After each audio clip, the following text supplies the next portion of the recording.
If your hip flexors feel tight and sore and you've been stretching and stretching and stretching and they still feel tight and sore, it may be the hip tightness and soreness may not be because they're tight, it might be because they're weak.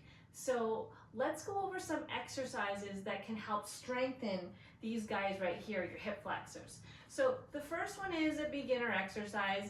You're gonna sit in a chair, sit up straight, and you're gonna lift your leg past 90 degrees and then down to 90 or just above 90, up and down.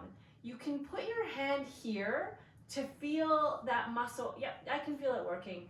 You can feel that muscle really working in here. And the reason why you want to keep your knee above 90 degrees or at 90 degrees is because you want to focus on this muscle right here. If you go below 90, you're going to use more of something called your quadricep or your thigh muscles. So you do both sides and you go just as high as you can while keeping your back straight and your neck looking straight ahead, and try not to dip below 90 degrees. So that's the beginner version. If you find that really easy, you can always use elastic bands around your feet to make the intensity a little bit harder, or you can just go down to the ground. So you would go down to the ground. Let's go down to the ground, hobo. Let's go down to the ground. All right, you can go down to the ground.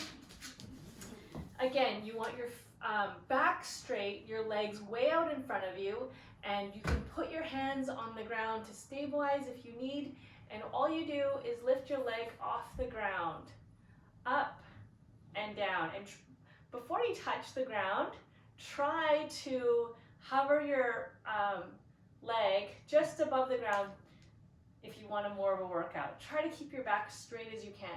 And of course, do both sides. And once you get good at this, which I'm no expert, but you can try to, excuse me, hobo, I'm trying to teach here. I'm trying to teach. You can try to lift your leg over certain objects and see how well that works for you. And if you find that easy, try higher objects. Oh, I can really feel that one in there. And it works part of your core strength. Oh, that one's a little difficult for me. It works your core strength and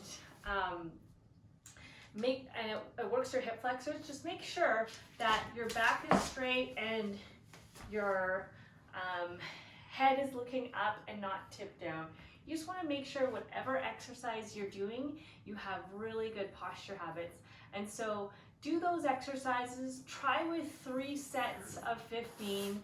You're really going to feel it right in that hip flexor or groin area right there. And that might be the trick to solving your sore or painful hips.